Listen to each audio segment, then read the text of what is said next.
Hey guys, so this is for my SpookTober thing, pre-recording some videos. We're talking about the most haunted, America's most haunted homes this time. So, yeah. I sent everything to Caleb's phone, that way I can... Okay, there is a fucking gnat in here that refuses just to leave me alone.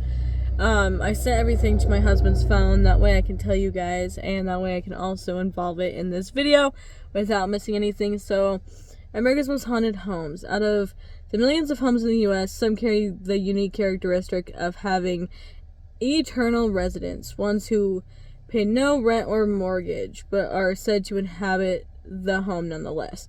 To kick off the Halloween season, okay, that's a fucking fly.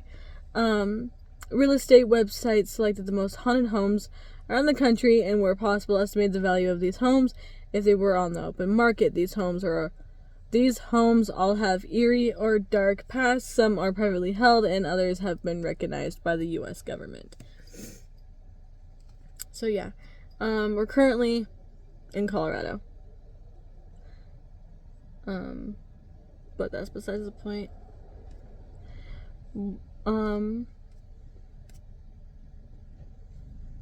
We're just gonna go down the list, I guess. One is the White House in Washington, D.C.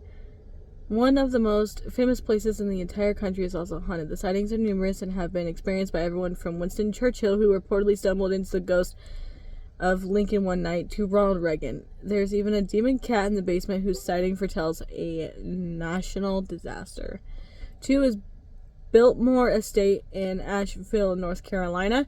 A lot of the paranormal investigators that I watch, like Sam and Colby, the Overnight Channel, Mackie and Amanda, have visited these places, and if you guys want to go check out their videos, I'll put their channel names in the description box below, so you can go check them out and watch their videos to get a more in detail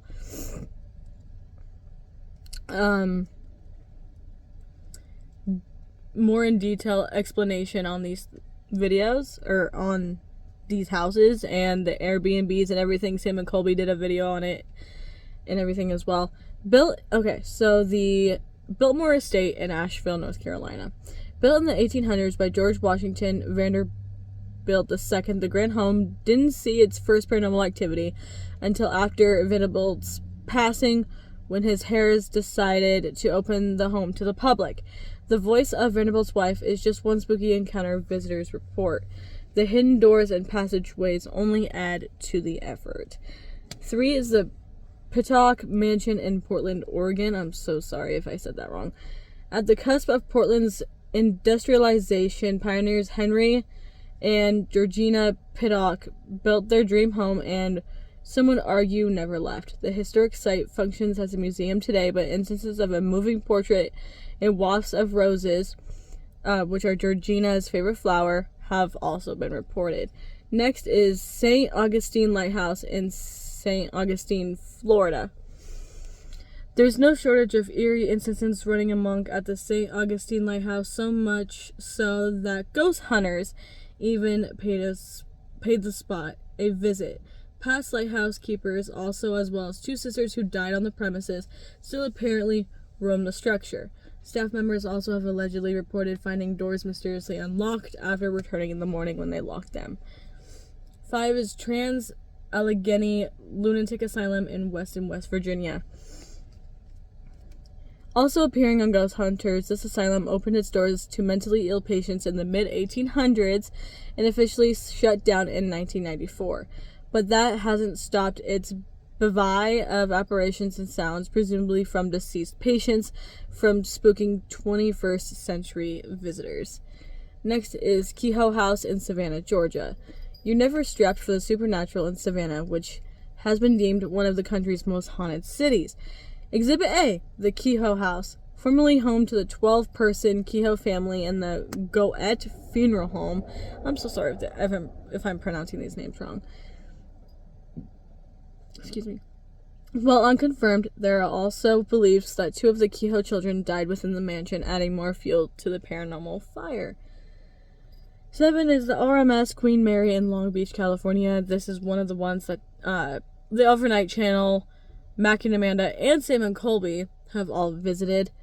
For those of you who do not know the history of the Queen Mary, there's a room that they don't allow visitors to go to more, and that's B350, I think. And in that room, they have a Ouija board, like a crystal ball, and anything and everything else that spooks, intrigues, I should say, is the correct word for paranormal investigators. So yeah, you'll need your sea legs and a bit of bravery to board this haunted vessel, which coincidentally ran its last voyage on Halloween 1967. Now permanently docked in Long Beach, California, the RMS Queen Mary is believed to host spirits of deceased crew and passengers from its former 31-year tenure at sea. Book a haunted encounter tour to potentially encounter the alleged Lady in White and even various children. I'm going to be doing a video specifically on the Queen Mary. There is so much paranormal activity that goes on this ship. You guys have no idea. And it being surrounded by water, I don't know if you guys have known about this, but water is like the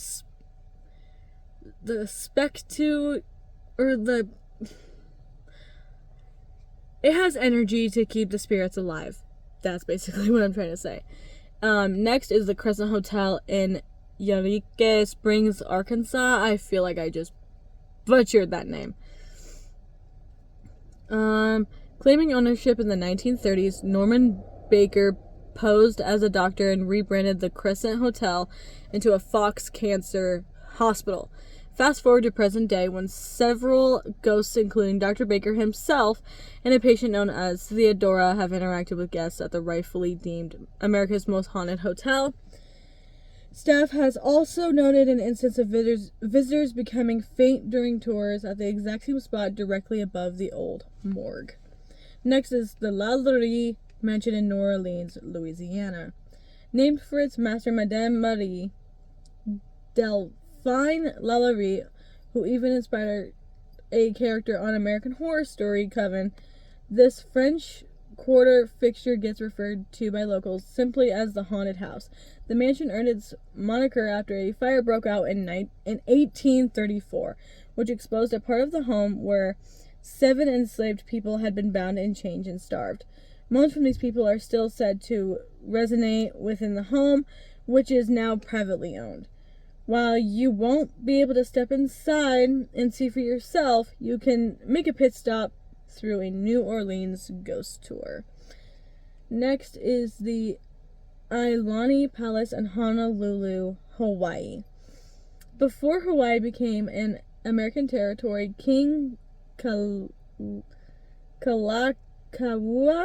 built this modern fortress. I'm so sorry, I butchered that name.